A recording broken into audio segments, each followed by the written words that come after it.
好，来继续要来看日本的鸟蛋制造商的作品。大家上知影就是这个北原子飞燕子的这个系列。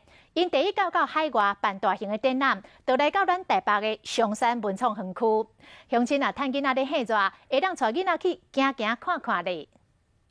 暑假到了，看着扭蛋商机，现在在松烟正在举办蛋蛋特展，奇台俱乐部的扭蛋世界，吸引大小朋友来这里拍照。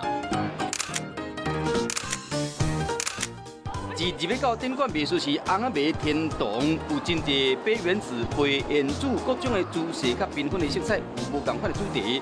今年都是飞燕子、北原子满7岁，甲伊好朋友头一摆来台湾展出，而且寸笑拢放大，阁有发老猫会使翕相。我要拉吗？买使穿规头的太空衣甲大型的太空人做伙翕，阁较趣味。 面纸盒仔内面凹现了系列，是真个少女上喜意的，会使甲这猫咪做伙秘伫面纸盒仔内面安尼看来看去，这袂煞。这个猫甲狗的系列，嘛好人伫这里翕，讲有够古锥，这嘛变成网络美人上爱的所在。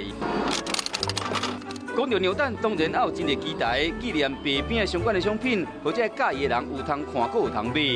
除了展品一次看个够，还可以坐进台湾展区特有的旋转咖啡杯，体会当杯原子的感觉。记者朱培姿、黄建颖报道。